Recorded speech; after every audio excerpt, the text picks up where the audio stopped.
اللهم صل على محمد وعلى آل محمد كما صليت على إبراهيم وعلى آل إبراهيم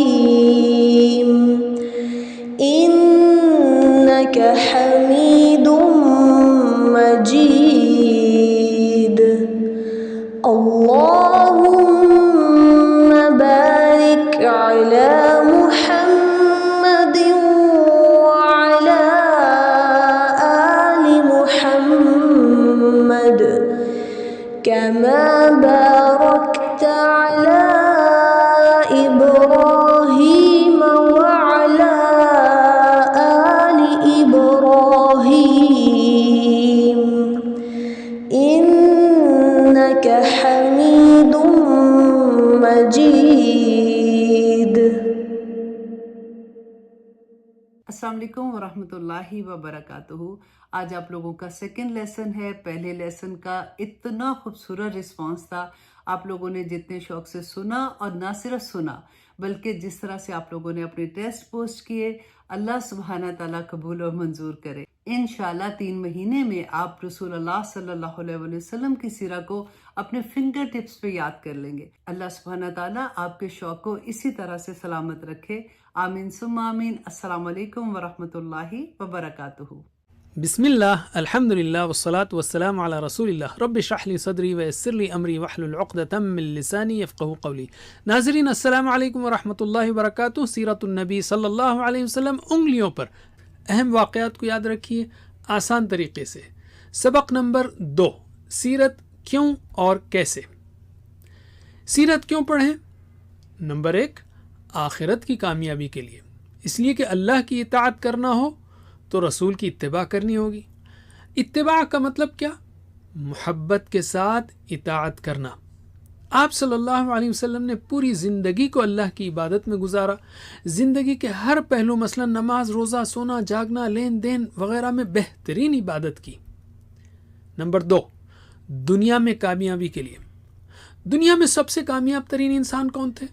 اللہ کے رسول صلی اللہ علیہ وسلم. آپ کے پاس بہترین لائف سکلز تھیں. آپ کا صبح سے شام کا ٹائم ٹیبل، آپ کے اخلاق، معاملات، بات چیت کا انداز وغیرہ ہر چیز میں کامیابی ہے.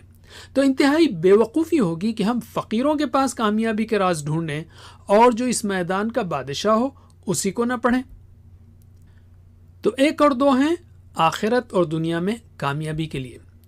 نمبر 3، اللہ کے رسول صلی اللہ علیہ وسلم سے محبت اور عظمت پیدا کرنے کے لیے. آپ نے ہماری بھلائی کی خاطر جو قربانیاں دی ہیں اور جو دعائیں کی ہیں اس کا جب علم ہوگا تو ہم دل کی گہرائی سے آپ سے محبت کرنے لگیں گے. اور جب آپ کے عظیم کارناموں کے بارے میں جانیں گے تو دل میں عظمت پیدا ہوگی. نمبر 4، صحابہ کرام رضی اللہ عنہم کی زندگی کو جاننے کے لیے.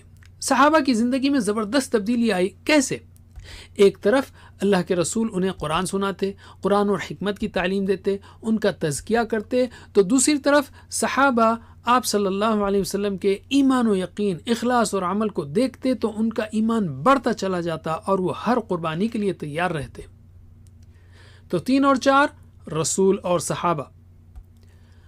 نمبر 5، قرآن کو سمجھنے کے لیے. اللہ نے آپ صلی اللہ علیہ وسلم پر 23 سالوں میں پورا قرآن نازل کیا ہے. یہ تھا آپ کی تعلیم و تربیت کے لیے اور پھر لوگوں کو دعوت دینے اور ان کی تعلیم و تربیت کے لیے اور زندگی کے مختلف حالات سے بہترین انداز میں گزرنے کے لیے. ہم ان حالات کو جانیں گے تو قرآن کو سمجھنے میں مدد ملے گی. نمبر 6، قرآن پر عمل کرنے کے لیے. قرآن میں اصول دیے گئے ہیں تو سیرت میں آپ کو اس پر عمل کرنے کا طریقہ ملے گا. قرآن تھیوری ہے تو سیرت پریکٹیکل، اس کا بہترین عملی نمونہ یا ماڈل. آپ کے اخلاق، معاملات اور سارے اعمال قرآن کی عملی تفسیر ہیں. تو 5 اور 6، قرآن کو سمجھنے اور عمل کرنے کے لیے.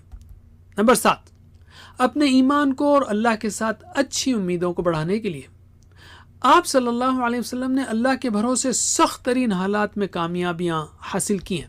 اس سے اللہ پر ایمان بڑھتا ہے کہ جو اللہ کی ہدایت پر چلے وہ کبھی ناکام نہیں ہو سکتا، اور آپ کے رسول ہونے پر بھی ایمان بڑھتا ہے کہ عام انسان کو اتنی بڑی کامیابی ہرگز نہیں مل سکتی۔ نمبر 8، دل کی خوشی اور سکون کے لیے۔ آپ اس کائنات کے بہترین انسان کے بارے میں پڑھیں گے تو یقیناً آپ کو خوشی ہوگی اور دل کو سکون ملے گا۔ تو 7 اور 8 کیا ہیں؟ ایمان اور خوشی کے لیے۔ نمبر 9، آپ صلی اللہ علیہ وسلم کے طریقوں کو دیکھ کر اسلام کی دعوت کو بہترین انداز میں پیش کرنے کے لیے، اس لیے کہ آپ بہترین داعی تھے اور بہترین بات چیت کا فن یعنی کمیونیکیشن سکلز آپ کے پاس تھیں۔ نمبر 10، آپ کے خلاف ہونے والے پروپیگنڈوں کا جواب دینے کے لیے، اس لیے کہ جب علم ہوگا تبھی تو ہم جواب دے سکیں گے۔ تو 9 اور 10 کیا ہے؟ دعوت اور دفاع۔ نمبر 11، دشمنوں کے فتنوں سے بچنے کے لیے۔ ساری زندگی آپ پر دشمنوں کے حملے ہوتے رہے، اللہ نے آپ کو زبردست معاملہ فہمی اور حالات کا تجزیہ یعنی سچویشن کی انالیسس کی صلاحیت دی تھی۔ دشمنوں کو بدترین ناکامی ہوئی۔ آپ صلی اللہ علیہ وسلم کی زندگی سے ہمیں رہنمائی ملتی ہے کہ مخالفت کے ماحول میں کیا کرنا چاہیے۔ نمبر 12، مسلمانوں کو زوال سے نکالنے اور ان کی دنیا و آخرت کی کامیابی کے لیے۔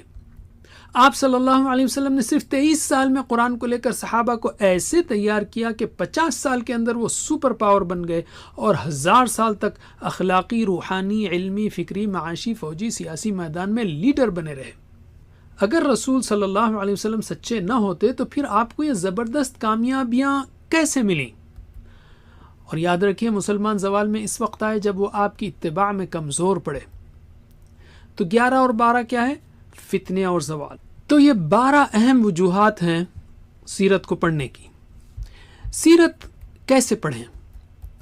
سیرت کو سامنے رکھ کر اپنی اصلاح کرنے کے لیے۔ اللہ سے دعا ہے کہ ہمیں سیرت النبی صلی اللہ علیہ وسلم پڑھنے، پڑھانے اور اس پر عمل کرنے اور پھیلانے کی توفیق دے۔ سبحانک اللہم و بحمدک، نشہد ان لا الہ الا انت، نستغفرک و نتوب الیک۔ والسلام علیکم۔